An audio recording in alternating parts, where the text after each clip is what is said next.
द्वेष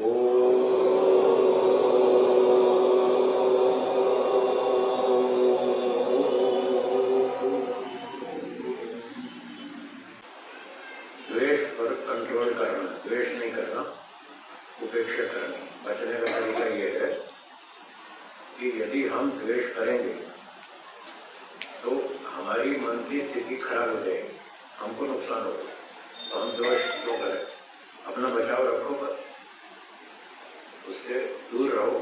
झगड़ा नहीं, लेना नहीं, देना नहीं। उसको जो करना करे, हमको जो करना हम कर लेंगे, बस अपना अलग रहो। इससे फिर आपको द्वेष नहीं होगा। ज्यादा सोचेंगे तो द्वेष होगा, ज्यादा नहीं सोचना, बस उससे बच के जाओ। जैसे सामने से ट्रक आता है, आप कार में हैं तो ट्रक ने आपकी रोड घेर ली, फिर क्या करेंगे? अपनी गाड़ी दबा लेंगे, बस ऐसे अपनी गाड़ी दबा लो, उसको जाने दो, ऐसे फिर अपना वापस ठीक आ जाएंगे रोड पर। ऐसे करना। इसमें प्रकट स्वामी ये था कि किसी दुष्ट की उपेक्षा हम करें, हाँ। तो वो हमसे द्वेष करेगा, ये प्रकट चल रहा है। वो हमसे द्वेष करेगा, वो जो करेगा करने दो, आप उससे बच के रहो। उससे करेगा फिर हमारे हानि भी कर सकता है। वो आपके कंट्रोल में नहीं है, वो आपके कंट्रोल में नहीं, ठीक है? तो वो आप जो चाहेंगे वो वैसा क्यों करेगा? वो जो भी करेगा करेगा, वो स्वतंत्र। आप उससे बच के चलो। जैसे अभी मैंने उदाहरण दिया, ट्रक वाला आपकी साइड में आ गया, तो आप उससे टकराएंगे?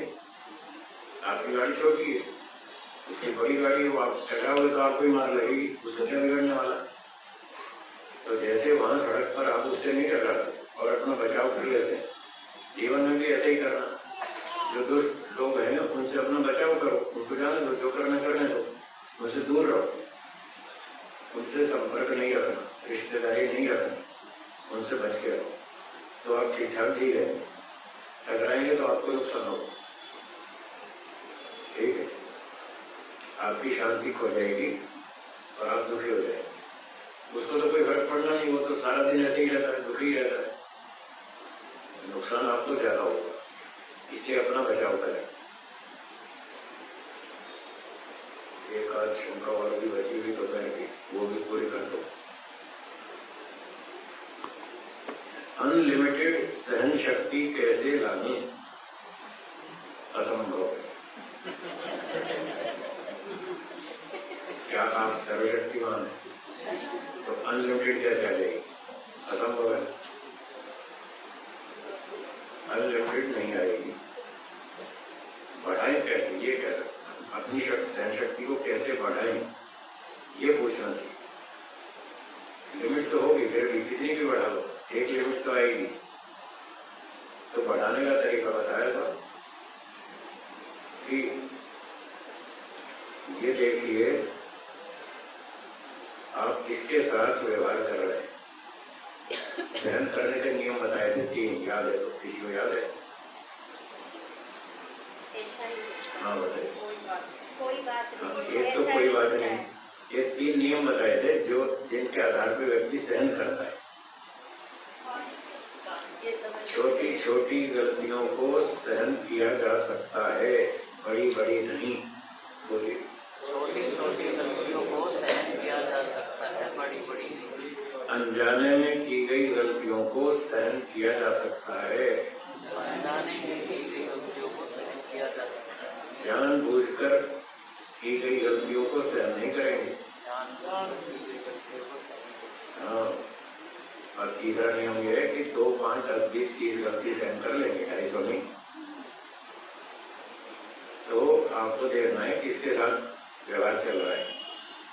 जो जितना दूर का व्यक्ति है उसकी उतनी कम सहन करेंगे।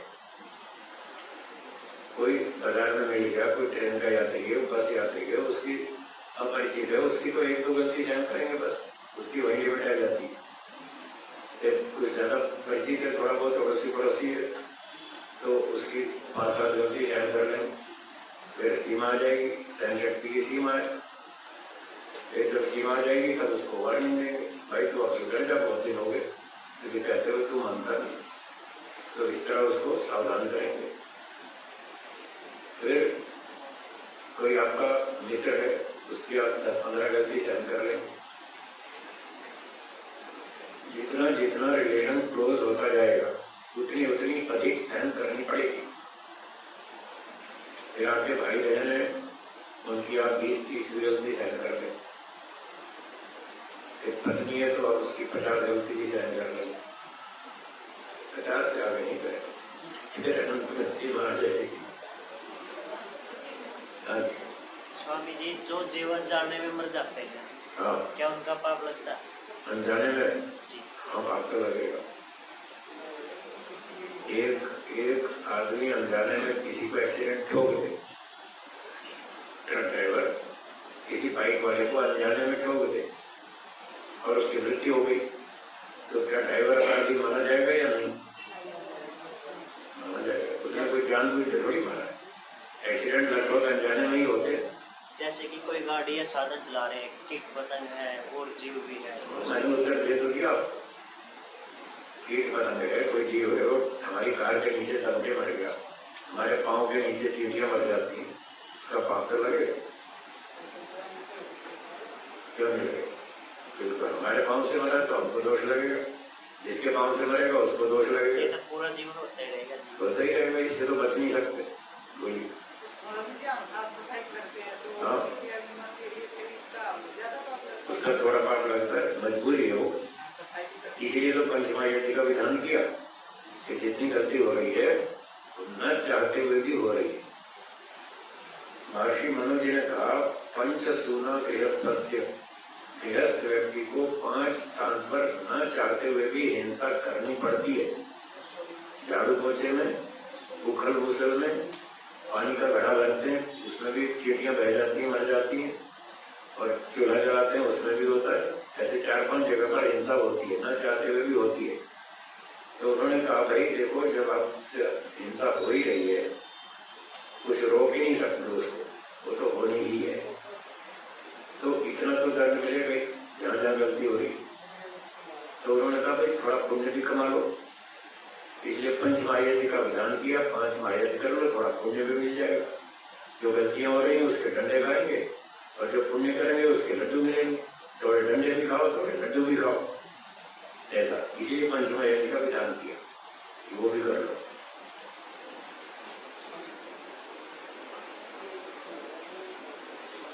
जैसे कुछ काल विशेष में भारत में जो चिकित्सा थी और जो हमारा जो शिक्षा थी, गुरुकुलीय शिक्षा, उसमें ये सेवा का काम करना पड़ता है, सेवा का काम करना पड़ता है।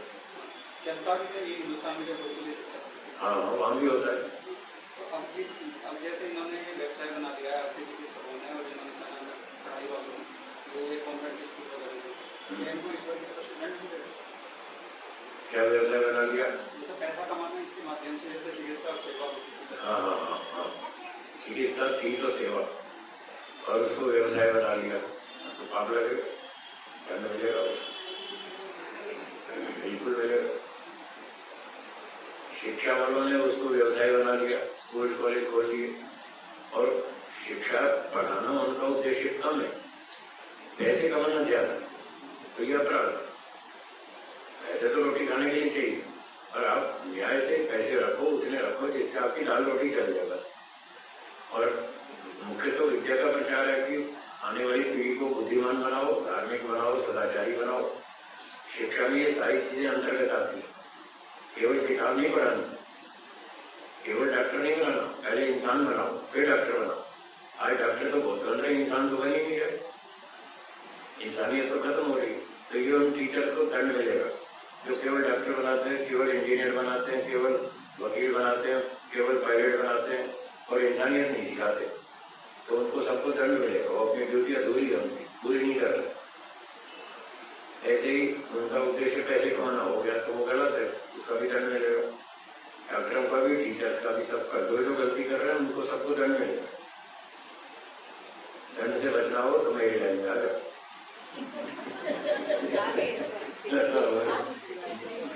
अपने बढ़िया साफ सुथरा काम है, मेहनत का काम, मेहनत से प्रचार करो, जो मिल जाओ अपना खाओ, भगवान का भजन करो, मस्त रहो, ठीक है ना? हाँ जी, बोलिए। स्वामी जी, तो कल परसों चल रहा था कि विद्या पात्र को देनी चाहिए। हाँ जी, शास्त्रों में। हाँ जी। वो जो ये विद्या है, डॉक्टर, इंजीनियर, कंप्यूटर आदि की, स्वामी जी, इससे तो जो है कोई भी इसका मिसयूज कर लेता है। अच्छा इंसान बनाना जरूरी है, फिर लेनी चाहिए।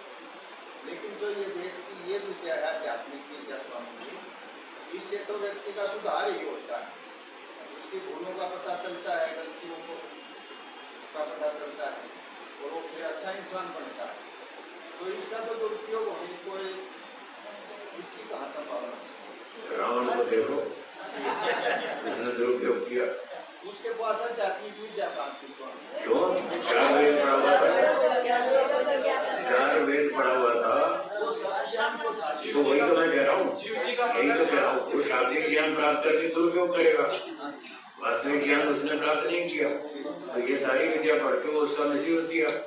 ऐसे दुर्योधन ने किया। वो भी कोई अनपढ़ थोड़ी था, और बलवान था, विद्वान था, मजबूत आदमी था, उसने भी खूब मिसयूज किया।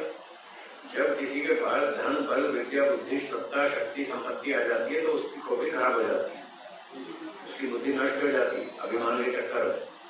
तो उसको वापस ठीक करने के लिए आध्यात्मिकता चाहिए, धर्म चाहिए, ईश्वर की भक्ति चाहिए, सभ्यता, नम्रता चाहिए। अगर वो इन गुणों को अपनाएगा तो वो भ्रष्ट होने से बच जाएगा। जैसे श्री राम जी बच गए, वेद तो उन्होंने भी पढ़े थे, श्री कृष्ण जी ने भी पढ़े, दुर्योधन ने भी पढ़े, अर्जुन ने भी पढ़े। तो अभिमान तो दोनों को आएगा, और जो नम्रता, सभ्यता, भक्ति आदि गुणों को धारण करेगा वो दुष्ट बनने से बच जाएगा। तो शास्त्र का ये विधान है कि जो पहले से ही दुष्ट है, पता ही चल रहा है ये दुष्ट है, मिसयूज करेगा, उसको पढ़ाओ ही मत। वो ये कह रहा है, पढ़ाओ ही मत। चाहे मेडिकल हो, चाहे इंजीनियरिंग हो, चाहे कोई भी सब्जेक्ट हो। आज देखो कंप्यूटर सीख के लोग आतंकवादी बन रहे, तो उनको नहीं पढ़ाना चाहिए। बाद में कोई बन जाए तो उसमें तो ठीक है, उसका दोष है। पहले उसने कसम खाई थी, मैं इस विद्या को पढ़ के समाज, देश की सेवा करूंगा, दुरुपयोग नहीं करूंगा। जो भी सैनिक सेना में भर्ती होता है, पहले उससे कसम खिलाते कि तुम्हें हथियार दिया जाएगा, इसका तुम मिसयूज नहीं करोगे। जो भी मंत्री, नेता मंत्री बनता है वो कसम खाता है कि जो कुछ भारत देश की रक्षा के लिए काम करूंगा। बाद में वो दुष्टता करते हैं वो अलग बात, लेकिन कसम तो खाते हैं ना। तो ये इसी बात को सबको ध्यान में रखना चाहिए कि कसम खाओ कि हम शक्ति का, सत्ता का दुरुपयोग नहीं करेंगे, और फिर उसको करना भी चाहिए, पालन भी करना चाहिए। फिर वो दुरुपयोग करते हैं तो वो 10 गुना दंड मिलेगा, उनको 50 गुना मिलेगा। अब वो मुझे समझ नहीं आ रहा ये। उस विद्या में तो ठीक है स्वामी। हाँ, बाकी ये आध्यात्मिक विद्या है, हाँ, अगर इसको आचरण में नहीं लाएंगे हाँ, तो ईश्वर उसको पात्र नहीं समझेगा, नहीं समझेगा, उसकी समाधि नहीं लगवाएगा, नहीं लगवाएगा, और वो दुरुपयोग करेगा, और ईश्वर उसको दंड देगा। अभी बहुत सारे देखो टीवी पर होता है, इतने सारे तो 1-2 तो जेल में बैठे। इन लोगों ने आध्यात्मिक विद्या पढ़कर उसका मिसयूज किया और उनके अपराध पकड़े नहीं गए। तो जिसके पकड़े गए तो वो तो जेल में चला गया। अब जिसके नहीं पकड़े गए तो वो अभी है तो अपराधी, अभी पकड़ा नहीं गया तो ईश्वर तो पकड़ेगा ना, ईश्वर तो उनको दंड देगा। वो लोग अध्यात्म विद्या पढ़ करके भी दुनिया को भटका रहे, हम ब्रह्मास्मि सिखा रहे हैं। ये जितने हम ब्रह्मास्मि सिखा रहे हैं ये सारे दुष्ट है, अपराधी लोग हैं, इनको ईश्वर छोड़ेगा नहीं। ये गलत पाठ पढ़ा है। और एक तो आपका रामपाल है जो पढ़ा जेल में, एक वो आसाराम बापू है वो जेल में। तो ऐसे एक राम रहीम है, ये सारे नाम कर लेते हैं राम का और काम करते हैं रावण वाले, राम को बदनाम करते हैं और पढ़े तीनों जेल में। तो इस तरह से ये दुष्ट लोग हैं, विद्या का दुरुपयोग करने वाले, जो इनको सबको खतरनाक करने लगे। ये दंड तो समझ में नहीं आ रहा है इनको। दूसरा ये स्वामी जी, जब वैदिक शिक्षा का जो प्रावधान तो शुरुआत यानी कि बचपन में 8-9 वर्ष की अवस्था में शुरू हो जाता है, ठीक बात, और वहाँ से फिर वो पूरे वेद पढ़ करके निकलता है जी। तो वो बाद में निकलने के बाद में जो है ना फिर उसका कैसा उपयोग करता है बाद में पता चलता है स्वामी जी। बाद में यदि दुष्ट हो जाए, देखिए मान लो अभी 10 साल हुए पढ़ते हुए और उसने दुष्टता शुरू कर दी, उसकी उम्र 18 साल है, 8 साल में गुरुकुल गया, 10 साल में 18 साल का हो गया, 10 साल पढ़ा, ठीक ठीक चला, ठीक है। जब 10 साल पढ़ने के बाद उसको अभिमान आ गया और उसने वहीं दुष्टता शुरू कर दी, तो अध्यापक लोगों का कर्तव्य है उसको वहीं ब्रेक लगा, बस अब तुम आगे नहीं पढ़े, तुम्हें सभ्यता नहीं है, नम्रता नहीं है, तुम दुष्टता कर रहे हो और आगे तो और ज्यादा नुकसान करोगे, इसलिए वहीं उसको ब्रेक लगाते हैं, आगे नहीं बढ़ाएंगे। जो सभ्यता नम्रता से पढ़ेगा उसको आगे बढ़ाएंगे। अच्छा, अब एक व्यक्ति पूरा पढ़ गया, 20 साल 22 साल पूरा पढ़ गया, उसकी उम्र 28 साल हो गई, अब उसका समावर्तन हो गया, फिर अब अकड़ में आ गया, अब वो दुरुपयोग करने लगा, तो अब अध्यापकों का दोष नहीं, अब उसका दोष है जो बिगड़ गया इसमें पढ़ने के बाद। अब फिर उसको राजा ठीक करेगा, फिर राजा की जिम्मेदारी है जो बदतमीजी करे उसको पकड़ो और जेल में डालो। एक शंका हो रही वही है, जैसे ये सृष्टि काल जो है चलता है 432 जी ऐसे ही प्रलय काल चलता है 432 जी तो इसमें सृष्टि काल में जो है प्रकृति की ऊर्जा डिस्चार्ज हो गया ठीक है और फिर रिचार्ज होती है प्रलय ठीक काल है में। ठीक है। तो इसमें ईश्वर का क्या रोल रहता है स्वामी, रिचार्ज होने रिचार्ज होने में जी वो उसको रिचार्ज करता रहता है, अपने आप तो कुछ होता नहीं, ईश्वर ही रिचार्ज करता रहता है उसको, परमाणुओं को अलग अलग करके। ईश्वर अपने कर्म करता रहता है वो तो करता ही रहता है, इसके पर हाँ, वो कभी चुप नहीं बैठता, वो तो करते ही रहता है। मतलब ईश्वर की शक्ति बगैर वो रिचार्ज भी नहीं हो सकती। आपका मोबाइल बैटरी डाउन हो जाती है, हाँ जी, हाँ जी। फिर आपको लगानी पड़ती है चार्जिंग, पूरे पूरी पावर सप्लाई चाहिए तभी बैटरी रिचार्ज होती है। तो ऐसे ईश्वर पावर सप्लाई करेगा तो उसको रिचार्ज हो जाएगा, तो कुछ तो करना पड़ेगा। तो ईश्वर का रोल रहता है स्वामी। रहता बिल्कुल। एक प्रश्न और आया था, अपमान को अमृत की तरह व्यवहार में कैसे माने, ये है ना, अमृत की तरह कैसे स्वीकार करें अपमान को, इच्छा कैसे करें। तो इसका उत्तर है, यदि आपको सम्मान मिलेगा, हर जगह सम्मान मिलेगा, आपने अच्छी योग्यता बनाई, पढ़ाई लिखाई अच्छी की, डिग्री अच्छी की, फिर देश में अच्छा काम किया, लोगों को सुख दिया, तो आपको हर जगह सम्मान मिलने लगा। जब आपको हर जगह सम्मान मिलेगा तो फिर आपको एक तो सम्मान में राग हो जाएगा, सम्मान का सुख भोगेंगे उसमें राग हो जाएगा, फिर सम्मान देने वालों में राग हो जाएगा, ये बड़े अच्छे लोग हैं, मुझे बढ़िया बढ़िया अवार्ड देते हैं, सम्मान देते हैं, अच्छा खिलाते पिलाते हैं, बड़ी सेवा करते हैं, उन लोगों में भी राग हो जाएगा। अगर उनमें राग हो गया तो फिर राग के कारण आपका भविष्य में मोक्ष होगा या बंधन होगा, ऐसे सोचना पड़ेगा कि यदि मुझे बार बार सम्मान मिलता रहा और मैंने सम्मान का सुख ले लिया, क्या बोला तो रही ले लिया, वो खतरा है। यदि आपने सम्मान का सुख ले लिया बस उसमें खतरा है। लोग सम्मान देते हैं, दे लो, कोई बात नहीं, वो उनकी इच्छा देने की दे लो, मैं उसका सुख लेता ही नहीं तो मैं बच जाऊंगा। यदि मैं सुख लेता हूं तो मैं बच जाऊंगा, ठीक है। तो सम्मान का सुख भोगना नहीं है, पहले तो इच्छा ही नहीं करनी कि सम्मान मिले, और कोई अपनी इच्छा से दे रहा है तो ठीक है भाई, तुम्हारी इच्छा है तुम कर लो सम्मान, मैं स्वीकार कर लेता हूँ। ऊपर ऊपर से फॉर्मेलिटी, औपचारिक रूप से आपका सम्मान हमने स्वीकार कर लिया, अंदर से हमने उसका सुख नहीं भोगा तो हमें उसमें राग नहीं होगा। अब एक व्यक्ति, सारे लोग तो एक जैसे नहीं है ना, कोई सम्मान करता है कोई अपमान भी करता है। कल किसी व्यक्ति ने मुझसे पूछा, यदि आप देश भर में घूमते हैं और इतनी मेहनत करते हैं, इतने परेड करते हैं, इतने घंटे घंटे चिल्लाते रहते हैं, लोग कुछ सीखते भी हैं। मैंने कहा हाँ सीखते हैं। कितने लोग 100 में से कितने सीखते हैं? मैंने कहा हाई लेवल पर तो 5%, 4%, 5%, कहीं 3%, जो ऊंचे स्तर का लाभ उठाने वाले वो तो 3, 4, 5% होते, तो बस। मैंने कहा ऐसे ही सवाल एक चार्टर्ड अकाउंटेंट ने मुझसे पूछा था, पूछा थे वो कई साल पहले पूछा, तो मैंने उनको उत्तर दिया कि भाई ये 3, 4, 5% लोग होते हैं जो ज्यादा अच्छा लाभ उठाते हैं। तो बोले बस आप इतने 6-6 घंटे गला फाड़ते हैं रोज, नहीं इतना चिल्लाते हैं, 3-4% लोग लाभ उठाते हैं। मैंने कहा, बोले आपको दुख नहीं होता? मैंने कहा ना। बोले क्यों? मैंने कहा दुख तो तब होता है जब व्यक्ति आशा लगाए,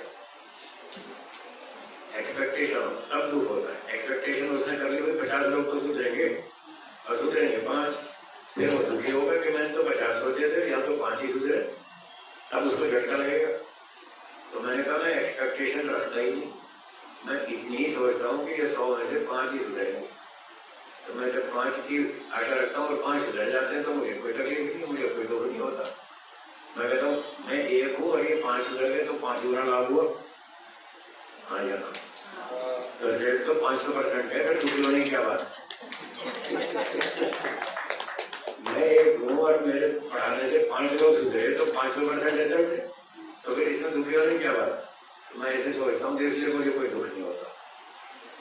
तो फिर मैंने उसको बताया 100 में से 4-5 लोग होते हैं जो अधिक लाभ उठाते हैं, फिर 30-40 लोग ऐसे होते हैं जो सामान्य लाभ उठाते हैं, फिर 30-40 लोग और उससे भी कम लाभ उठाते हैं, और 5-7% ऐसे होते हैं जो बस इधर से सुनते हैं, इधर से निकाल देते हैं, कोई लाभ नहीं उठाते। और कहीं कहीं 100 में से एक आध ऐसा भी मिलता है जो झगड़ा करता है, एक आध ऐसा भी होता है। बहुत जगह पर हमको मिलते रहते हैं, झगड़ालू लोग भी मिलते रहते हैं। तो वो जब झगड़ा करते हैं, अपमान करते हैं, तो जब अपमान होता है तो हम दुखी नहीं होते, उसको सहन कर लेते हैं। यदि उन दुष्ट लोगों से हम दुखी हो गए तो फिर हमको भी द्वेष होगा, फिर द्वेष होगा, द्वेष होगा तो फिर बंधन होगा। राग हो चाहे द्वेष हो, दोनों बंधन में डालने वाले हैं। तो जब सम्मान मिलता है तो हम सुख नहीं लेते, और अपमान होता है तो दुखी नहीं होते। अपना एक सुरक्षा कवच लगा के रखते हैं, कोई असर नहीं होने देते उसका, अपमान का भी सम्मान का भी। अपना एक वैराग्य का सुरक्षा कवच है, वो लगा के रखते हैं, इसलिए हम पे कोई असर नहीं होता, तो हम मस्त रहते हैं। तो हम ये सोचते हैं कि कोई अपमान करेगा और कर देगा तो क्या है, हो गया तो हो गया, वो स्वतंत्र है, मैं उसको रोक तो सकता नहीं। आप सब लोग स्वतंत्र हैं, अपनी बुद्धि से कुछ भी सोच सकते हैं। क्या मेरा कंट्रोल आपके दिमाग पर है? नहीं है ना।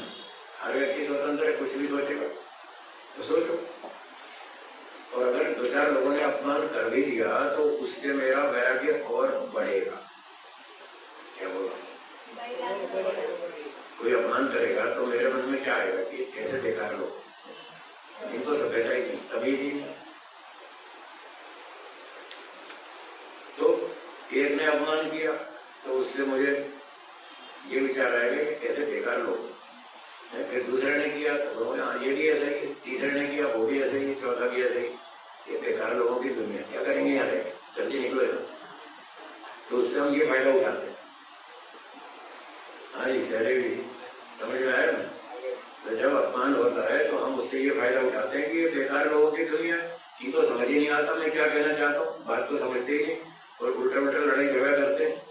यहाँ से तो जल्दी निकल लो, अपने मोक्ष में चलते हैं, वही शांति। स्वामी जी, आपदा में अवसर है, आपदा में अवसर, बस तो यही तो फार्मूला है, आपदा में अवसर का लाभ उठाओ। तो इससे क्या है, हम दुखी नहीं होते, तो हम मस्त रहते हैं, हर परिस्थिति में खुश रहते हैं।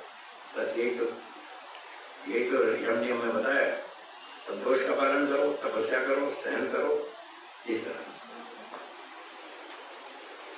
जिन लोगों को हम काम के लिए रखते हैं उन पे हमको तो तरस आता है, पर वे लोग बदले में धोखा दे जाएं तो हमें उनके साथ कैसा व्यवहार करना चाहिए? क्या उनको माफ कर देना चाहिए? माफ करने के नियम अभी बताए थे। छोटी छोटी गलती माफ कर सकते हैं, बड़ी बड़ी नहीं। अनजाने में गलती हुई तो माफ कर सकते, जानबूझकर की तो नहीं करेंगे माफ। और 2-4 गलती करेंगे तो माफ कर देंगे, 5-4 गलती माफ कर देंगे। बार गलतियां करेंगे तो माफ नहीं करेंगे, फिर उनको काम से निकाल देंगे, हटा देंगे, बेकार आदमी, दूसरा आदमी रखो, नहीं तो आपका खून जलाएगा।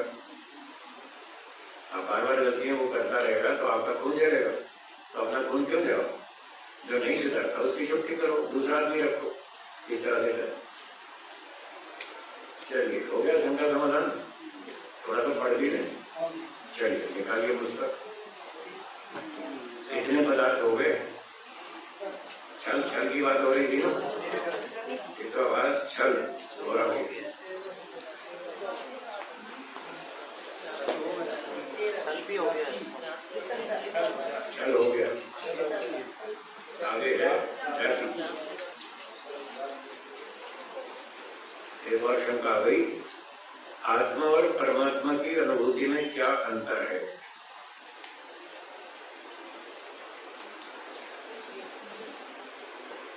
दाल रोटी खाएंगे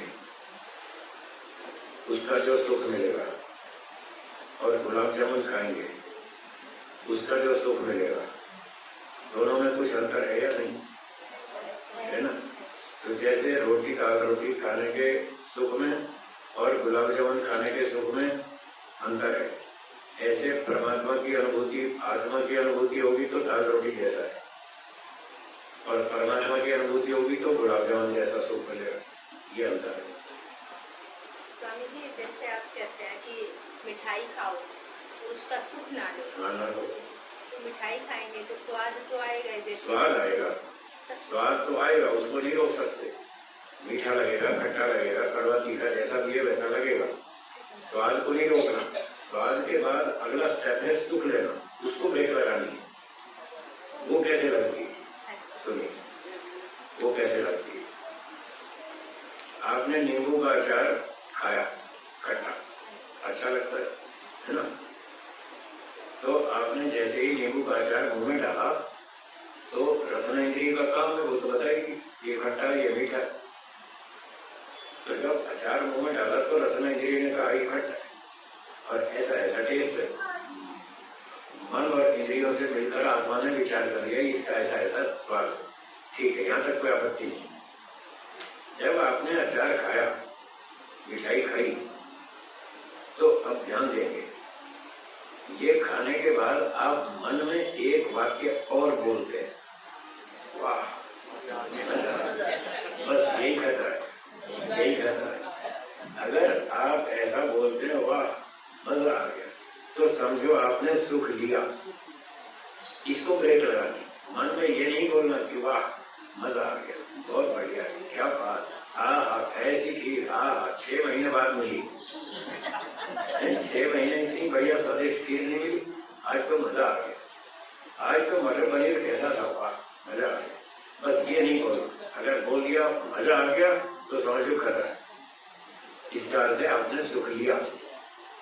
तो जब खाना खाएंगे, सब्जी खाएंगे, दाल खाएंगे, जो भी खाएंगे, अचार खाएंगे, मिठाई खाएंगे, तो वो खट्टा मीठा तो लगेगा। बस फिर मन में ये कहेंगे ठीक है, इसका स्वाद ठीक है, ये पुष्टिकारक है, बुद्धिवर्धक है, शरीर का रक्षक है, पोषक है, रोगनाशक है, ऐसे दोहराएंगे मन में। शरीर रक्षा के लिए खा रहे, जीवन रक्षा के लिए खा रहे, सुख वाला वाक्य नहीं दोहरा, तो आप सुख लेने से बच जाएंगे। ऐसे होगा। और इसकी तैयारी करनी पड़ेगी, हर रोज तैयारी करनी पड़ेगी। जब मिठाई खाएंगे तब मिठाई तो खाएंगे, पर सुख नहीं लेंगे। दिन भर मन में तैयारी करनी पड़ेगी। मिठाई खाएंगे पर सुख नहीं लेंगे, दाल रोटी खाएंगे पर सुख नहीं लेंगे, अचार खाएंगे पर सुख नहीं लेंगे। ऐसे रट्टा मारना पड़ेगा 15-20 साल, हो सकता है इससे भी ज्यादा। हर एक का स्तर अपना अलग है।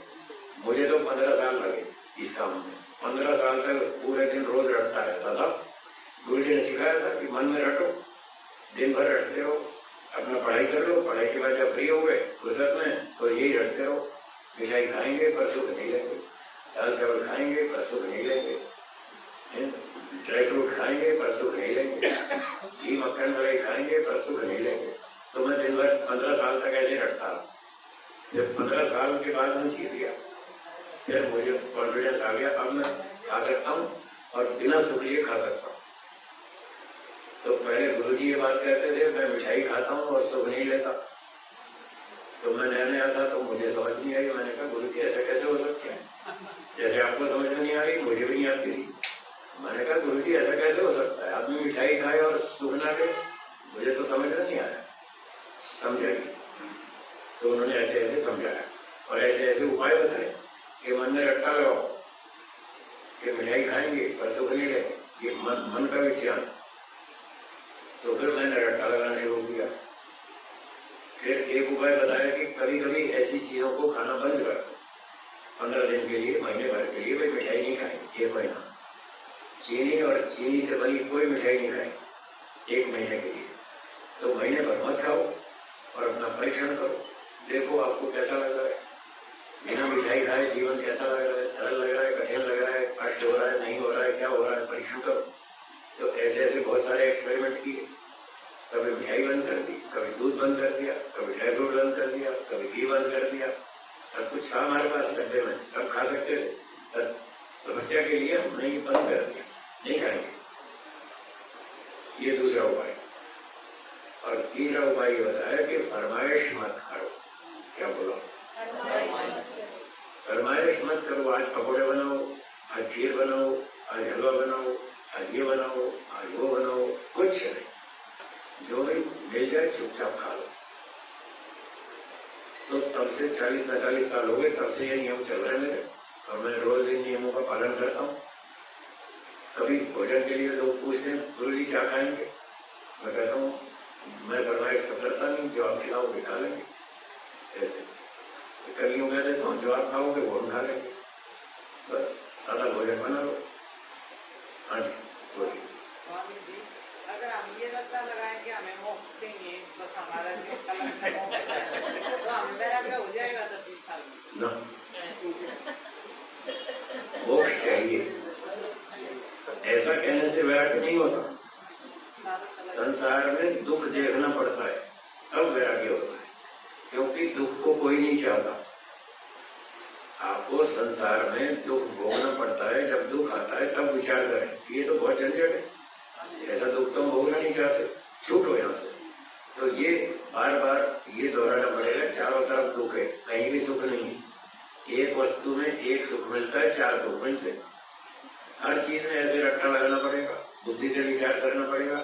यहाँ एक सुख मिलता है, 4 दुख मिलते हैं। एक आदमी ने कार खरीद ली 50 लाख की मर्सिडीज, क्यों? बड़ी सुविधा देती है, उसमें बड़ी सारी सुविधाएं हैं। अब जब खरीद ली बाद में पता चला इसमें झंझट भी बहुत है। कार में केवल सुख है या दुख भी है? जब कार देखी थी और उसके फायदे देखे थे तब ये पता ही नहीं था कि जब मैं खरीद लूंगा तो मुसीबत कितनी आएगी, तब पता नहीं था। तो अविद्या में उसने कार खरीद ली। अब जब प्रैक्टिकली खरीद ली और वो चलाने लगा तब उसको टेंशन होने लगी, कोई पीछे कट वाला ठोक देगा तो, कोई साइड वाला ठोक देगा तो, कोई चोरी करके ले गया तो, और कार बिगड़ी तो फिर उसको टेंशन शुरू हो गई। फिर खर्चा भी बहुत है, पेट्रोल बहुत पीती है, भारी इंजन है तो पेट्रोल भी ज्यादा खाएगी तो पैसे भी ज्यादा लगते हैं, मेंटेनेंस भी भारी पड़ती है, सर्विसिंग भी भारी पड़ती है। बड़ी बड़ी महंगी कारों की खर्चे सर्विसिंग भी बहुत 2-2 लाख से 1-1 लाख तो उसी में लग जाता है। तो इस तरह से जब दुख आने लगते हैं तब फिर समझ में आता है ये तो गलती कर ली, कार खरीद ली, गलती कर ली। ऐसे बात बहुत देखे मैंने, और मैं भी समझता हूँ कि हर चीज में समस्या है। तो इस प्रकार से जब विचार करेंगे ना, हर चीज में दुख है तो फिर उसकी इच्छा हट जाएगी, उसकी इच्छा हट जाएगी। हर चीज में सुख भी है दुख भी है, हाँ या ना? हर चीज में फायदा भी है नुकसान भी है, कुछ सुख है कुछ दुख भी है। जब व्यक्ति सुख पे नजर रखता है कि इस चीज में ये सुख है तो वो राग हो जाएगा, सुखानुशाही राग। जब उसको किसी भी वस्तु में सुख दिखाई देगा तो वो वहां पर फंसेगा, और अगर उस वस्तु में जो दुख है उस अंश पे ध्यान देगा कि इसकी प्राप्ति में दुख भी है तो उसको वैराग्य होगा। सुख को देखेगा तो राग होगा, दुख को देखेगा तो वैराग्य होगा, ऐसे वैराग्य होगा। हाँ हाँ बोलिए। क्या कह रहे? हाँ नेगेटिव देखो, आप क्या सोचते हो? गलत सोचते हैं। आप सोचते हैं ये वस्तु 100% सुख देगी, ये क्या ये सही बात है? कोई भी चीज आपको 100% सुख देती है? हाँ या ना? बोलिए। नहीं देती तो वही तो कह रहा हूँ, आप गलत देख रहे हैं। जब उसमें 100% सुख है ही नहीं और आप उसको 100% सुखदायक मान रहे हैं तो गलती आपकी है, अपनी गलती ठीक करो। जितना सुख देती है उतना मानो, जितना दुख देती है उतना मानो। तो नेगेटिव अप्रोच होनी चाहिए, नेगेटिव सोचो, ये दुख भी देती है तभी तो उससे पीछा छूटेगा, नहीं तो आप कभी भी नहीं छूटेंगे, 10 करोड़ साल तक भी नहीं छूटेंगे। दुख को देखे बिना किसी को वैराग्य आज तक ना हुआ, ना है, ना होगा। महर्षि दयानंद जी ने, उनके जीवन में पहली घटना हुई, उनकी बहन की मृत्यु हुई, दुख हुआ या नहीं? फिर चाचा जी की मृत्यु हुई, फिर दुखी हुए कि नहीं? तभी तो वैराग्य हुआ, तभी तो घर छोड़ के भागे ना। यह तो बहुत समस्या है। महात्मा बुद्ध ने देखा एक बेचारा बूढ़ा आदमी जा रहा था ऐसे कमर चिपकाए, तो उसने सारथी से पूछा ये क्या है? बोले ये बूढ़ा हो गया। बूढ़ा क्या होता है? बोले हर आदमी बूढ़ा होता है बड़ी उम्र में, सबकी कमर झुक जाती है, सब ऐसे ही चलते। तो पूछा क्या मैं भी ऐसे हो जाऊंगा? बोले हाँ। उसको बड़ा झटका लगा, ये तो बहुत समस्या है। फिर अगली बार घूमने निकले, फिर कोई शव यात्रा जा रही थी, लोग ऐसे बंद हो गए, उसको ले जा रहे थे शमशान घाट में, और पीछे कुछ लोग चल रहे थे। उसने पूछा ये क्या है? तो ये मर गया। मरने का मतलब बस आत्मा शरीर छोड़ के निकल गया, अब इसके शरीर को फूंक देंगे, वहां जला देंगे। बोले अच्छा, ये सबको मरना पड़ता है? सारथी ने कहा सबको मरना पड़ता है। क्या मुझे भी मरना पड़ेगा? हाँ आपको भी मरना पड़ेगा। उसको दूसरा झटका लगा, वो रात को उठ के भाग गया, छोड़ गया। तो जब तक दुख नहीं देखेंगे तब तक वैराग्य नहीं होगा, ये 100% पक्का नियम है। दूसरा कोई विकल्प नहीं है। हर चीज में सुख भी है और दुख भी है। सुख को मत देखो, दुख को देखो, वैराग्य हो जाएगा। आप दुख को नहीं देखेंगे, सुख को देखेंगे तो खराब हो जाएगा, फिर उसमें फंस जाएंगे। आपकी इच्छा है जो मर्जी देखो। सुख के पीछे 4 दुख कौन से हैं? परिणाम दुख, ताप दुख, संस्कार दुख, गुण वृत्ति विरोध दुख। योग दर्शन के दूसरे चैप्टर में 15वां सूत्र उसमें लिखे, तो वहां पढ़ लीजिए। हो गया?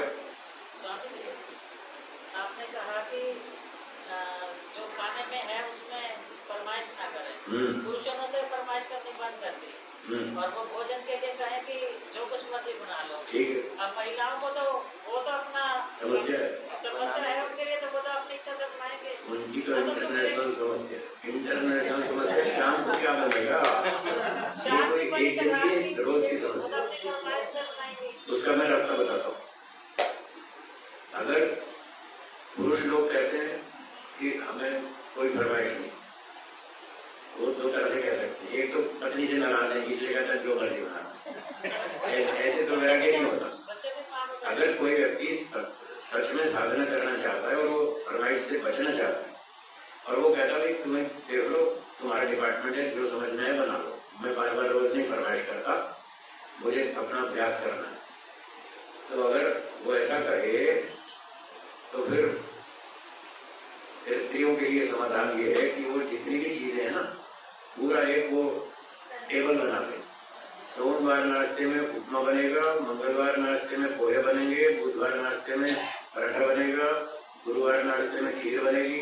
अपना पूरे हफ्ते भर का मेनू बना ले और अपना देखते जाओ और बनाते जाओ, झंझट ही ना तो वही बनाएंगे जो उसको अच्छा लगता होगा। हाँ तो जो उसको अच्छा लगता तो वो कह तो रहे आप जो करते, तो फिर वो अगर उसको समझ नहीं आएगा तो फिर अपना संकल्प तोड़ देगा, कहेगा नहीं नहीं मेरे बस का नहीं, मैं बताऊंगा मुझे क्या खाना। फिर अपना नियम तोड़ देगा। अगर तपस्या होगी तो वही खाएगा जो आप खिलाओगे। अगर उसको पसंद नहीं आया, आपकी पसंद वाला भोजन उसको अच्छा नहीं लगा, तो फिर अपना नियम तोड़ देगा ना, वो फिर फरमाइश रखेगा।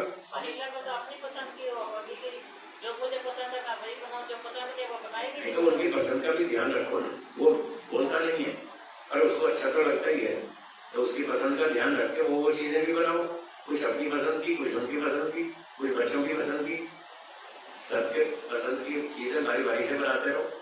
सोमवार नाश्ते में ये, लंच में ये, डिनर में ये, मंगलवार नाश्ते में ये, लंच में ये, डिनर में ये। मैंने ऐसा सिस्टम भी देखा है, संस्थाओं में तो बहुत जगह देखा है, घरों में भी देखा, परिवारों में भी ऐसा सिस्टम देखा, पूरे हफ्ते का मेनू बना रखा है और ऐसे खाते हो। स्वामी जी क्या होता है कि हम यदि सुख ना लें भोजन में, तो अब जो देवी जी हैं जो भोजन बना रही है वो आती है किचन से निकल के, 2 घंटे लग गए मुझे बनाने में, और फिर जैसे हम एक निवाला लेते हैं तो वो देखती रहती है। हाँ, प्रशंसा सुनने के लिए तो बोलेगा तो फीडबैक आना चाहिए। मैंने 2 घंटे मेहनत की है, कुछ तो फीडबैक वो आना बताती चाहिए। भी है, फिर दूसरा निवाला खाते तो बोलती है 2 घंटे लग गए इसको। हाँ ठीक बात, ठीक आपने लेट किया था बोल रहा हूँ, इसलिए वो बोलेगी 2 घंटे लगते बनाते हुए, तुम रिपोर्ट क्यों नहीं दे रहे? तो रिपोर्ट दो ना। इसमें क्या बोले? रिपोर्ट ये दो, देवी जी आपने भोजन बहुत अच्छा बनाया, बहुत बढ़िया, बहुत बहुत धन्यवाद, आशीर्वाद। ऐसे बढ़िया रिपोर्ट दो उनको।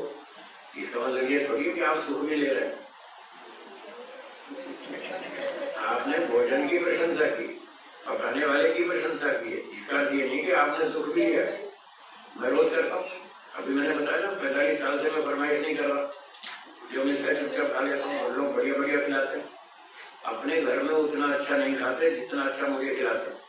वो क्या सोचते हैं महाराज कभी कभी तो आते हैं, आज इनको बढ़िया बढ़िया भोजन खिलाएंगे, हमको पुण्य मिलेगा, ये सोचकर वो उतना अच्छा रोज नहीं खाते जितना अच्छा मुझे खिलाते और विद्वानों को खिलाते। तो बहुत बढ़िया भोजन खिलाते हैं तो मैं भी खा लेता हूँ और अंदर से सुख नहीं लेता, और भोजन खा के फिर बाद में कहता हूँ अच्छा माता जी बहुत बहुत धन्यवाद, आपने बहुत अच्छा भोजन खिलाया। बहन जी बहुत बहुत धन्यवाद, आपने बहुत अच्छा भोजन खिलाया। ये मैं सबको बोलता हूँ, ये वाक्य बोलने से उनकी सारी थकान उतर जाती है। तो आप भी बोला करो अपनी पत्नियों को, ये वाक्य बोला करो, आपने बहुत अच्छा भोजन बनाया, बहुत धन्यवाद। इस तरह उनकी सारी थकान मिट जाएगी। एक व्यक्ति ने मुझसे पूछ लिया कि गुरु जी आप मंच पे तो कह रहे थे कि मैं सुख नहीं लेता, और अब आप कह रहे हो कि माता जी बहुत बहुत धन्यवाद, आपने बढ़िया भोजन खिलाया। अब तो आप ऐसा कह रहे। तो मैंने उसको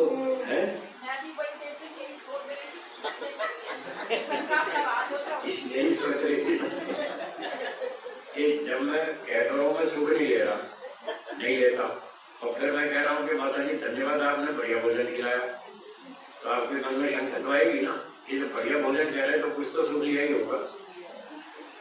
तो मैंने ये कहा कि आपने भोजन बहुत अच्छा बनाया, मैंने तो ये कहा, मैंने ये कब कहा कि मैंने सुख भी लिया, मैंने ये कब कहा, मैंने तो ये कहा नहीं। आपको बोलना जरूरी है, आपने इतनी मेहनत की, पुरुषार्थ किया, तो धन्यवाद तो देना ही चाहिए। और भोजन भी अच्छा ही बनाया, बढ़िया भोजन बनाया तो बढ़िया को बढ़िया ही बोलेंगे, क्योंकि सच बोलना झूठ थोड़ी बोलना। तो हम सच बोलते हैं, आपने बहुत अच्छा भोजन खिलाया, आपको बहुत बहुत धन्यवाद। अब वो हमारे अंदर की बात है, हम सुख लेते हैं नहीं लेते, कितना लेते हैं क्या लेते हैं वो तो हमारा विषय, तो हम सुख नहीं लेते, और लेंगे तो फिर हम फंस जाएंगे। एक व्यक्ति ने वो शंका उठाई, बड़े बड़े चालाक होते हैं शंका उठाने वाले, वो कहते हैं जी हमें क्या पता चलेगा आपने सुख लिया कि नहीं लिया, ये तो आपके अंदर की बात है, हमें कैसे पता चलेगा कि आपने सुख लिया या नहीं लिया। तो मैंने कहा उसकी भी कसौटी है परीक्षा की, वो भी परीक्षा होती है। उसकी परीक्षा की कसौटी ये है, जो व्यक्ति भोजन आदि चीजों का सुख लेता है, जिस दिन उसको वो स्वादिष्ट वस्तु नहीं मिलेगी उस दिन दुखी होगा। क्या बोला? उस दिन तो आप मेरा परीक्षण कर लो, मैं दुखी होता हूँ क्या नहीं होता हूँ। आप बढ़िया भोजन खिलाओ, सादा भोजन खिलाओ, घटिया खिलाओ, मैं तीनों टाइम पर कभी भी दुखी नहीं होऊंगा। और इससे अगली परीक्षा बताऊं, और इससे भी कठोर परीक्षा है, जिससे पता लगता है आदमी सुख लेता है कि नहीं लेता है। अगली परीक्षा ये है कि मान लो आपने खीर बनाई बहुत अच्छी, बढ़िया स्वादिष्ट, पिस्ते केसर काजू बादाम डाल के, बढ़िया बढ़िया मोटी मोटी मलाई वाली, 1.5 घंटे तक रगड़ रगड़ के बढ़िया खीर बनाई, और मीठा भी डाला, सब बढ़िया बनाई, और उसके बाद थाली में परोस दी खाने के लिए, और परोसने के बाद फिर कटोरी उठा के ले गए। आज आपको खीर नहीं देंगे, थाली में परोसने के बाद उठा के ले गए। अब देखना, अब पता चलेगा वो दुखी हुआ कि नहीं हुआ। अगर अब भी दुखी नहीं हुआ तो समझ लेना वो पक्का आदमी, वो सुख नहीं लेता। उसको दाल मिल जाए तो दाल खा लेगा, सब्जी मिले सब्जी, चने मिले तो चने खा लेगा, खीर मिली तो खीर खा लेगा, जो मिल गया वो खा लेगा, बस सुखी दुखी होना नहीं। ऐसी परीक्षाएं मेरी हो चुकी हैं, कई बार हो चुकी है। ये तो मैं तो घबराता नहीं, मैं तो हमेशा तैयार रहता हूँ। आपको जो परीक्षा लेनी है ले लो, मैं पूरी तरह से तैयारी करके बैठा हूँ, इसलिए घबराता नहीं। तो इससे पता चलता है कि वो व्यक्ति सुख नहीं लेता। यदि वो थाली में से कटोरी उठा के ले जाए खीर वाली या गुलाब जामुन वाली, फिर देखना अगर दुखी होता है तो समझ लेना कि ये सुख लेता है। जी ऐसे ही आचार्य सत्य ने भी ऐसे ही ज्ञान बताया तो खीर भी थी, भोजन कर लिया, खीर थी तो साइड में रख दिया, कहते नमक के साथ खीर नहीं खानी, उठा लिया, कहते 3 घंटे तक तो बिल्कुल भी नहीं। अब 3 घंटे तक उनके घर रुकना नहीं था, साइड में कर दी, बाकियों ने खाई, उन्होंने नहीं खाई। तो विरुद्ध भोजन होता है, तो फिर विरुद्ध भोजन नहीं खाना चाहिए, रेगुलर कहता है, इसलिए उसको छोड़ देते हैं। थाली थाली में रखते हुए उठा के पीछे कर दिया। हाँ बिल्कुल निकाल देते। आज भी ऐसा ही हो। जो आज की घटना बताऊँ, ताजी घटना, वो माता जी बैठी पीछे। आज इन्होंने भोजन बढ़िया खिलाया है, तो सब्जी आ गई, दाल आ गई, ये आ गया, वो रोटी आ गई, फिर वो सलाद भी आ गई, टमाटर, खीरा, हमने सब अपनी थाली में रख लिया। फिर बोले जी खीर भी बनाई। मैंने कहा पहले क्यों नहीं बताया खीर बनाई। अब हम टमाटर और ये सब खीरा तो रख चुके, अब इसका तो खीर के साथ विरोध है, तो हम तो खीर अब नहीं खाएंगे। तो हमने दोपहर में खीर नहीं खाई। तो लोग कहते हैं नहीं हमने इतने दिल से बनाई है, इतनी प्रेम से बनाई है, खीर तो खानी पड़ेगी। तो फिर हम उसका दूसरा रास्ता ये निकाल देते हैं, अच्छा चलो आप हमको डब्बे में डाल दो, फिर हम रात को खा लेंगे, ऐसे करके, ताकि हमारा भी नुकसान ना हो और उनका भी श्रद्धा बनी रहे, उनको भी कष्ट ना हो। तो फिर उसका इस तरह से रास्ता निकालना पड़ता है कि चलो वो भी संतोष रहे कि हमारी खीर आपने खा ली। तो सार ये है कि खाओ, जो भी खाओ थोड़ा खाओ, स्वास्थ्य के नियम है बोलिए मेरे साथ, थोड़ा खाओ सुखी हो, थोड़ा खाओ लंबा जियो, थोड़ा खाओ स्वस्थ रहो। ये मोटे मोटे 3 नियम याद रखो। तो मैं थोड़ा ही खाता हूँ। जो लोग मुझे भोजन खिलाते हैं उनसे पूछो ये मुझे खिलाते हैं, क्यों थोड़ा खाता हूँ। और भी कई लोग बैठे हैं जो खाना खिलाते हैं, सबको पता है इतना सा खाता हूँ जीने के लिए बस। तो इस तरह से नियमों का पालन करें, प्रतिकूल भोजन ना खाएं, समय पर खाएं, अनुकूल भोजन खाएं, और कभी प्रतिकूल मिले तो थोड़ा और कम कर दें, जैसे तैसे बस काम चलो। तो इस तरह से खाना चाहिए, सुख नहीं लेना चाहिए, ऐसा ऋषियों का सिद्धांत है, वेदों का सिद्धांत है। इस तरह से जो अभ्यास करेंगे तो उनको सफलता मिले। हाँ जैसे कई बार हमारे पैर के नीचे दाने मकोड़े वगैरह, थोड़ा जोर से बोलो, आगे आ जाओ। कई बार जैसे पैर के नीचे मकोड़ा आ गया, हाँ वो आधा टूट जाता मर दाने, और कई बार दूसरों से भी ऐसे हो जाता है, और हमारे सामने तड़प रहा, तब क्या उपाय करें? हाँ, तो आपके पाँव से आधा मर गया, उसको तो पूरा मार दो, उसमें तो पाँच लगना ही। और जैसे दूसरे से किसी से उसका क्या काम है, थोड़ी है, वो जिसे मर गया वो जाने, वो तड़प रहा, उसका पाप उसको लगेगा, आपको नहीं लगेगा। जैसे हमारे सामने मत देखो ना, आप क्यों आँख खोल दो, आप उसको मत देखो, सब चीज नहीं देखने की, सब चीजें नहीं देखने की। वेदों में लिखा है, वेद तो पढ़ते, वेदों में लिखा है भद्रम पश्येम अक्षभिर यजत्रा, भद्रम कर्णेभिः शृणुयाम देवा। क्यों ब्रह्म जी लिखा कि नहीं? कान से अच्छी बात सुनो, खराब बात मत सुनो। या तो खराब अच्छी दोनों चल रही, आप अच्छी वाली सुनो, खराब मत सुनो। न्यूज आती है टीवी में, खराब आती है, 10 में से 9 खराब होती है, तो क्यों देखना? उसको मत देखो, काम का बुद्धि खराब होगी, आपकी मन खराब होगा, बुद्धि खराब होगी। इतना देश में अत्याचार हो रहा है, खराब चीज न देखनी न सुननी, उससे बच के चलो, तो फिर आपका योगाभ्यास। इसलिए तो बार जंगल में जाके अभ्यास करो, यहाँ नगर में थोड़ी होता है, जंगल जाना पड़ता है, वहां जाके शांति से अपनी तपस्या करो। हम गए वहां रोज गुरु जी ने हम पे बैन लगा दिया, अखबार नहीं पढ़ना, 2.5 साल तक हम पर प्रतिबंध लगा दिया, अखबार नहीं पढ़ना, रेडियो भी नहीं था, टीवी भी नहीं था। टीवी तो आज तक नहीं है, 40 साल हो गए हमको जंगल में रहते, आज तक टीवी नहीं आया हमारे पास, रेडियो भी नहीं है, टीवी भी नहीं है, कुछ भी नहीं, अखबार भी 2.5 साल बंद रखा। संसार में क्या हो रहा है भूल जाओ, अपनी तपस्या करो, योगाभ्यास करो, आप हैं और ईश्वर है, बस इतना याद रखो। बाकी दुनिया चल रही है, चलने दो, वो ऐसी चलेगी। एक घटना सुनी सन 1914 की, 1914 से 1919 तक प्रथम विश्व युद्ध हुआ, क्यों जी हुआ ना? उस समय में एक वेद के विद्वान थे, वो अपना कहीं कोठरी में जाकर बैठ गए, अपना वेद भाष्य करते रहे, 5 साल तक उसी में लगे रहे। उनको पता ही नहीं चला कि दुनिया में विश्व युद्ध हो गया, उनको पता ही नहीं चला, वो अपना काम में लगे रहे। तो ऐसे बताया गुरु जी ने, दुनिया को मत देखो, ये ऐसे ही चलती रहती है, ऐसे ही चलेगी, ये दुनिया सुधरने वाली नहीं है, उसकी चिंता मत करो, अपनी करो। आपको सुधरना है कि नहीं? मैंने कहा हाँ गुरु जी मुझे सुधरना। तो उन्होंने बहुत बढ़िया बात सिखाई, उसमें से 2 बात अब हम बोलेंगे जो उन्होंने सिखाई इस संदर्भ में।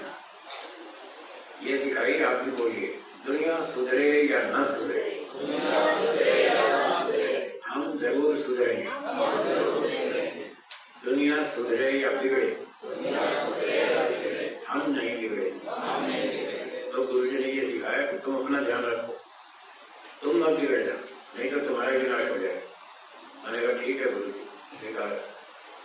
तो बस हम उस सिद्धांत पर चल रहे हैं। दुनिया की ज्यादा परवाह नहीं करते, अपनी ज्यादा चिंता करते हैं। हमको ठीक ठाक रहना है, हमको नहीं बिगड़ना। पहले हम अपना सुधार करेंगे, फिर उसके बाद कोई सुधरना चाहेगा तो सुधार देंगे, और नहीं सुधरेगा तो नमस्ते, जाओ अपने घर, झगड़ा नहीं करो। ठीक है, और थोड़ा सा पाठ पढ़ लें, समय कम।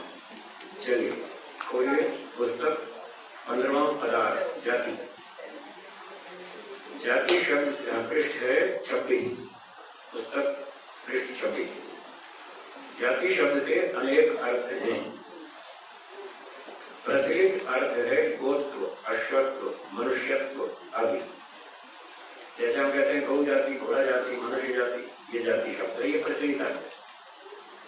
परंतु वैशेषिक दर्शन की भाषा में इसे सामान्य के नाम से कहते हैं। वैशेषिक में 6 पदार्थ बताए, द्रव्य, गुण, कर्म, सामान्य, विशेष, समवाय।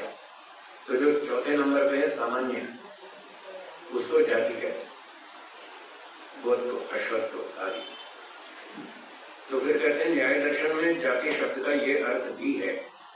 गौ, घोड़ा, पशु, पक्षी आदि, ये भी जाति शब्द का अर्थ है। परंतु न्याय दर्शन के इस प्रसंग में जो अब चल रहा है, 16 पदार्थों में जो जाति शब्द है, यहाँ जाति का अर्थ है चालाकी, धोखाधड़ी। चालाकी या धोखाधड़ी से विपक्षी का अनुचित खंडन करना, इसका प्रयोग करके दूसरे व्यक्ति को मूर्ख बनाने का प्रयत्न किया जाता है। जैसे मुहावरे की भाषा में कहते हैं आंख में धूल झोंकना। बड़े चालाक लोग होते हैं, धोखेबाज, दूसरों को मूर्ख बनाते हैं, उल्लू बनाते हैं, उनकी आंख में धूल झोंकते हैं, भटका देते हैं, वो सच्चाई से दूर ले जाते हैं। तो जब व्यक्ति, आगे बढ़ता हूँ, जब कोई व्यक्ति अपने पक्ष की सिद्धि के लिए पंचअवयव का सही प्रयोग करता है, तब दूसरा व्यक्ति, विपक्षी, वो समझ लेता है कि मेरे पास इसका कोई सही उत्तर तो है नहीं, मेरे पास इसका कोई ठीक ठाक उत्तर नहीं है, इसकी बात सही है सामने वाले की, तो मेरी बात झूठ सिद्ध हो चुकी है, फिर भी इतनी जल्दी हार मानने वाला नहीं। बस यहाँ आकर के फिर आदमी चालाकी करता है। यद्यपि मैं समझ चुका हूँ कि मैं हार चुका हूँ और इसकी बात बिल्कुल सही है, पंचअवयव सही है, फिर भी इसको मूर्ख बनाने की कोशिश करता हूँ, शायद मेरी चाल चल जाए। ऐसा सोचकर वो कुछ साधर्म्य अथवा कुछ वैधर्म दिखाकर चालाकी से विपक्षी का अनुचित खंडन करता है। इसको जाति है, चालाकी, धोखाधड़ी। वो सोचता है हारे तो वैसे ही, एक ट्राई मारने में क्या जा रहा है, कोशिश करते हैं इसको बहकाने की, अगर बहकाए में आ गया तो हम जीत जाएंगे, नहीं तो हारे तो वैसे ही।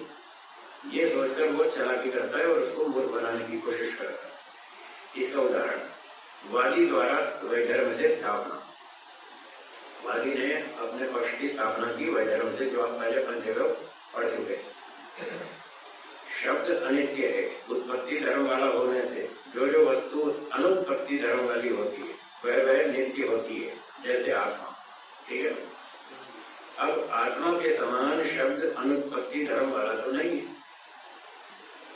अर्थात उत्पत्ति धर्म वाला है, इसलिए उत्पत्ति धर्म वाला होने से शब्द अनित्य है। अब पंचअवयव बिल्कुल फिट है, हेतु व्याप्ति सब कुछ ठीक है, उदाहरण ठीक है, सब कुछ ठीक है। तो दूसरे पक्ष वाले ने समझ लिया कि इसकी बात तो सही है, मैं तो हार चुका हूं। तो प्रतिवादी वो इसका खंडन करता है चालाकी से, वो साधर्म्य समाज जाति के माध्यम से खंडन करता है।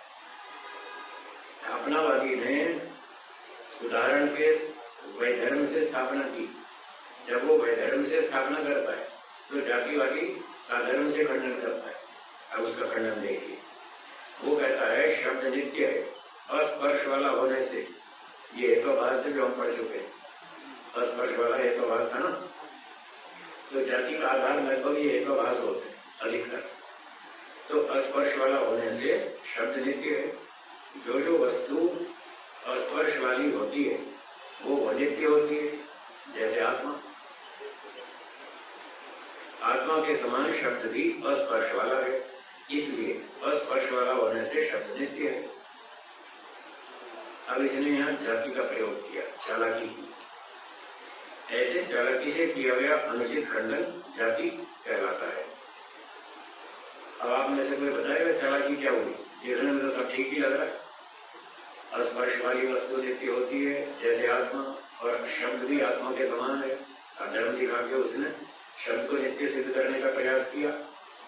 उसने वैधर्म से किया था स्थापना, इसने साधर्म दिखाकर खंडन किया। स्वामी जी, सभी स्पर्श वाली वस्तुएं है सभी स्पर्श वाली वस्तुएं अनित्य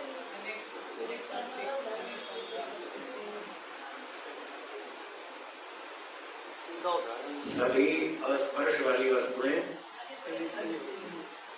नित्य नहीं होती, तो उसका हेतु फेल हो गया ना। इस तरह से बोलेंगे तो हेतुभास बनेगा, ये इसका हेतु गलत है।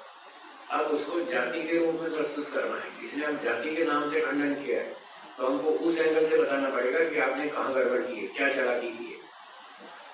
तो इस तरह से बताएंगे कि जब व्यक्ति कोई स्थापनावादी साधर्म से स्थापना करता है तो प्रतिवादी वैधर्म से खंडन कर देता है। यदि वो वैधर्म से स्थापना करता है तो साधर्म से खंडन कर देता है। स्थापनावादी ने वैधर्म से स्थापना की। जो वस्तु उत्पत्ति अनुत्पत्ति वाली होती है वो नित्य होती है, जैसे कि आत्मा। वैधर्म से दिखाया ना, शब्द उत्पत्ति वाला है, आत्मा अनुत्पत्ति वाला है, तो उसने वैधर्म से स्थापना की। जो वस्तु अनुत्पत्ति वाली होती है वो नित्य होती है, जैसे आत्मा। शब्द तो वैसा है नहीं, शब्द उत्पत्ति वाला है। तो अब उसने जो उदाहरण दिया था, क्या उदाहरण दिया था? आत्मा। तो चालाकी करने वाला यहाँ से गड़बड़ करता है। वो कहता है देखो भाई, ये जो व्यक्ति है वादी, इसने अभी अभी आपके सामने अपना पक्ष रखा, और देखो ध्यान दीजिएगा, इसने आत्मा का उदाहरण दिया। क्या उदाहरण दिया? आत्मा का। अब यहाँ से वो चालाकी करता है। देखो भाई, आत्मा का जो इसने उदाहरण दिया है, क्या आत्मा को छू सकते हैं? लोग क्या कहेंगे? नहीं छू सकते। ऐसे चालाकी करता है, लोगों को अपने पक्ष में जोड़ता रहता है। देखो आत्मा ऐसी चीज है जिसको छू नहीं सकते, और जो शब्द है उसको भी नहीं छू सकते। तो बताओ दोनों एक जैसे हुए कि नहीं? आत्मा और शब्द एक जैसे हो गए। आत्मा को छू नहीं सकते, शब्द को भी नहीं छू सकते। आत्मा नित्य है तो शब्द भी नित्य है। फिर खाना झूठ बोल रहा है, शब्द को अनित्य बता रहा है, ऐसे चालाकी करता है। अब पकड़े में चालाकी। तो ऐसे 24 प्रकार की चालाकी होती है। 24 वैरायटी इसकी। और सूक्ष्म, ये सबसे टफ सब्जेक्ट है पूरे न्याय दर्शन में। सबसे कठिन विषय है जाति, उससे थोड़ा कम कठिन है हेत्वाभास।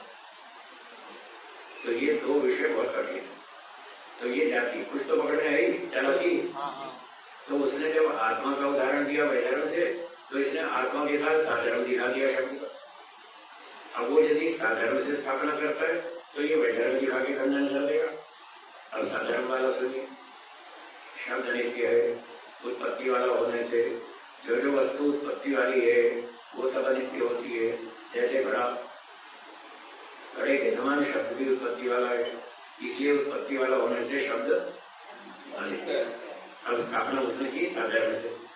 अब जातिवादी वैधर्म से खंडन कर देगा, उसका थोड़ा सा भिन्नता दिखा देगा घड़े के साथ, उदाहरण के साथ। तो उदाहरण था घड़े का।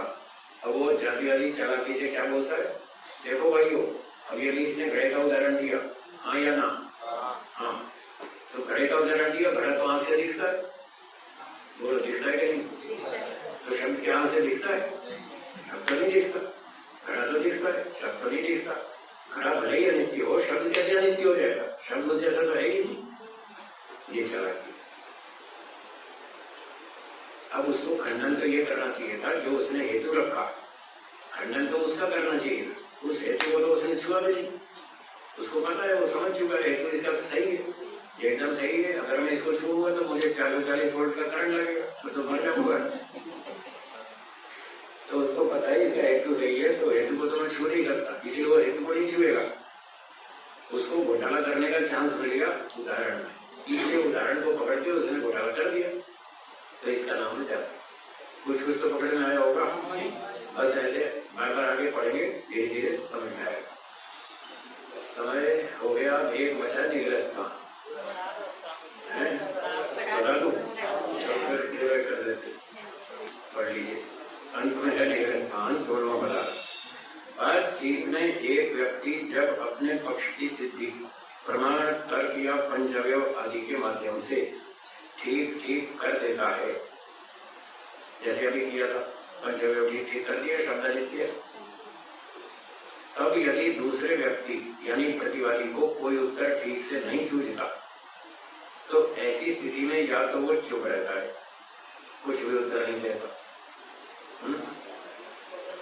अथवा कुछ गलत सलत उत्तर देता है, प्रस्तुत प्रसंग को बदलकर कोई अलग ही विषय आरंभ कर देगा, या उस पर झूठा आरोप लगा देगा, या कोई बहाना बनाकर भागने का प्रयास करेगा, ऐसे कुछ ना को उल्टा सीधा बोलेगा, ठीक उत्तर नहीं देगा, या तो चुप रहेगा या गलत उत्तर देगा। तो इसका अर्थ होता है, तो ऐसी स्थिति को निग्रस्थान कहते हैं। जब वो ठीक उत्तर नहीं दे रहा, गलत उत्तर दे रहा है, या तो चुप बैठा है, इसका नाम है निग्रस्थान। इसका अर्थ होता है उसका पक्ष झूठ सिद्ध हो गया, आ गया, बात खत्म हो गई। निग्रह शब्द का शाब्दिक अर्थ है पकड़ा गया, निगृहीतोसी, पकड़ने आ गया, उसकी गड़बड़ पकड़ने आ गई, इसका नाम है निग्रह, पकड़ लेना। और स्थान स्थिति, पकड़ लेने की स्थिति, उसकी गड़बड़ को पकड़ लेने की स्थिति, इसका नाम निग्रह स्थान। अर्थात उसका झूठ पकड़ा गया, जब झूठ पकड़ा गया तो यह हारने की स्थिति है, झूठ सिद्ध हो गई, उसके बाद शब्द नित्य है, ये झूठ है, वो सिद्ध हो गई तो वो हार गया, इसलिए इसको निग्रह स्थान कहते हैं। और यहाँ आकर बातचीत समाप्त हो जाती है, बात खत्म हो गई, वो हार गया। तो ये 16 पदार्थ है, इन 16 पदार्थों को ठीक से जानना है। अब उसका उदाहरण पढ़ लेते हैं। वादी ने जब अपनी बात को ठीक ठीक सिद्ध कर दिया, तो प्रतिवादी ने देखा मेरे पास बोलने के लिए कोई ठीक से उत्तर बचा ही नहीं, वो बहाना बनाकर भागने लगा, और उसने कहा कि देखो ऐसा है, मुझे बाजार से बेसन लाना और गाड़ी बनानी है, घर पे अतिथि आने वाले हैं, अब मैं अगर अभी नहीं जाऊंगा तो दुकान बंद हो जाएगी, इसलिए मैं अभी तो जा रहा हूँ, बाकी बात कल आगे करूँगा। ऐसे बेसन का बहाना लेके भाग रहा है, ये स्थान है, उत्तर तो है नहीं, उसके बाद बहाना बना के भाग रहा है कि हाँ मैं कल बात करूंगा। ऐसे आदमी देखो बातचीत में जब लोग हार जाते ना, ऐसे बहाना बनाते हैं, अच्छा आप मुझे जाना, अच्छा फिर जब हार जाएंगे कहेंगे बस बस मुझे बात नहीं करनी, मुझे बात नहीं करनी, कभी कहेगा मेरा मन नहीं है। ऐसे कोई भी बहाना बनाकर बात को वहीं छोड़ के भाग जाए। ईमानदारी से स्वीकार नहीं करेंगे कि मैं हार गया हूँ, मेरी बात झूठ है, आपकी बात सही है, ऐसा खुल के नहीं बोलेंगे, बस ऐसे ऐसे बहाने मार के भागे, तो ये निग्रह स्थान है। एक अन्य उदाहरण, एक व्यक्ति ने आरोप लगाया आप बहुत क्रोध करते हैं, दूसरे व्यक्ति ने इसका उत्तर दिया कि आप मुझसे 4 गुना अधिक क्रोध करते हैं। ऐसा होता है नहीं, जब कोई व्यक्ति आरोप लगाता है तो दूसरा उसको पलट के और 4 गुना आरोप लगाता है, मैं तो गुस्सा क्या करता हूँ, आप तो मुझसे 4 गुना करते हैं। अब ये उत्तर गलत है, क्योंकि ऐसा उत्तर देकर उसने पहले व्यक्ति के आरोप को परोक्ष रूप से स्वीकार कर लिया। जब कहा कि आप तो गुस्सा करते हैं, उसने कहा मुझसे 4 गुना करते हैं, मतलब मैं भी करता हूं, बस तो हार गया। तो गलत उत्तर है, ये गलत होने के कारण ये निग्रह स्थान है, और इसका नाम है मतानुज्ञा। क्या नाम है? वो जो पहले वाला उदाहरण था बहाना मार के भागना, उसका नाम है विक्षेप। क्या नाम है? विक्षेप, बहाना बना के भागता है, ये निग्रह स्थान है। इसकी 22 वैरायटी है, 22 कितनी? 22 तो निग्रह स्थान की और 24 जाति की। 22 और 24 कितने हुए? 46। और जो हेतुआभास के 5 प्रकार के हेतुआभास 51, और 3 प्रकार का छल, 54 गलतियां हैं सारी। अब जिसको 54 गलती का नहीं पता, वो कदम कदम पे ये गलती करेगा कि नहीं करेगा? बस तो लोग लोग सारा दिन ये गलतियाँ करते रहते हैं और मैं सुनता रहता हूँ और अपने मन में हंसता रहता हूँ। ऐसे बाहर से नहीं हंसता, मन में हंसता रहता हूँ। देखो ये निग्रहस्थान का प्रयोग कर रहा है, ये हेतुवाभास का प्रयोग कर रहा है, ये छल कर रहा है, बात को तोड़ मरोड़ कर रहा है। तो मुझे तो सारा समझ में आता है। मैं इसके पीछे 45 वर्षों से लगा हूँ। कितने 45 साल से मैं इस न्याय विद्या के पीछे पड़ा हूँ और दिन रात मेरे दिमाग में यही घूमती। इसलिए मुझे सारी 54 गलतियाँ फिंगर टिप्स पे मालूम। जो भी कोई बोलता है फट पकड़ लेता हूँ, इसने यहाँ गलती की, इसने यहाँ गलती की। ठीक है, आपको भी ऐसे मेहनत करनी पड़ेगी, कम से कम 20 वर्ष। ठीक है, दुनिया को भूल जाओ, दुनियादारी भूल जाओ, 20 साल इसमें डूब जाओ, तो आपको समझ में आएगा न्याय क्या होता है। न्याय विद्या 20 साल डॉक्टर बनने में 20 साल लगते हैं माता जी। इसमें स्वामी जी हैं डॉक्टर बनने में 25-30 साल तो लगते हैं ना, तो 20 तो इसमें भी लगेंगे। अभी तो समझ में आएगी न्याय क्या होता है, गलतियां कहाँ कैसी होती हैं, आप कहाँ गलती कर रहे हैं, कैसी गलती कर रहे हैं। बहुत अभ्यास करना पड़ेगा, थोड़े दिनों में भूल जाता है आदमी, इसलिए बार बार दोहराना पड़ता है। तो मैं सारा दिन ये अभ्यास करता हूँ, इसलिए मुझे इतना सब पता है। और जैसे कपड़े का व्यापारी है, वो सारा दिन कपड़े का ही धंधा करता है, वो 20 साल में एक्सपर्ट हो जाता है। हाँ या ना? कंप्यूटर वाला 20 साल कंप्यूटर में मेहनत करे तो एक्सपर्ट हो जाएगा। डॉक्टर 20 साल चिकित्सा करे तो वो भी एक्सपर्ट हो जाएगा। तो मुझे तो 45 साल हो गए, तो मैं एक्सपर्ट नहीं बना क्या? चलिए, तो ये बात सब हो गई पूरी। तो गलत होने के कारण ये मतानुज्ञा निग्रहस्थान कहलाता है। वास्तव में सही उत्तर ये तब होता जब वो इस बात को सिद्ध करता कि मैं क्रोध नहीं करता हूँ। उसको सिद्ध ये करना था। जब उसने आरोप लगाया कि आप तो गुस्सा करते हैं, तो उसको ये सिद्ध करना चाहिए मैं गुस्सा नहीं करता, ये सिद्ध करना चाहिए। अब बोल दिया उल्टा कि गुस्से से 4 गुना आप करते हैं, तो ये उत्तर लगाता है निग्रहस्थान। तो प्रतिज्ञा हानि, प्रतिज्ञांतर, प्रतिज्ञा विरोध, मतानुज्ञा आदि कुल मिलाकर 22 प्रकार के निग्रहस्थान होते हैं। चलिए विराम, हम मंत्र पाठ करें। यदि आप संस्कृत बोलना सीखना चाहते हैं परंतु बाहर कहीं जाना नहीं चाहते, घर बैठे ही आप संस्कृत बोलना सीख लें, ऐसी कोई कक्षा खोज रहे हैं तो आप हमें दिए गए नंबर पर व्हाट्सएप करें। हम आपको संस्कृत की ऑनलाइन कक्षाओं में जोड़ लेंगे। वहां पर आप घर बैठे ही संस्कृत बोलना सीख सकते हैं। बंधुओं, यदि आप संस्कृत सीखने की कोई पुस्तक खोज रहे हैं तो भी आप हमें दिए गए नंबर पर व्हाट्सएप करें। हम आपको संस्कृत सीखने की पुस्तक उपलब्ध कराएंगे।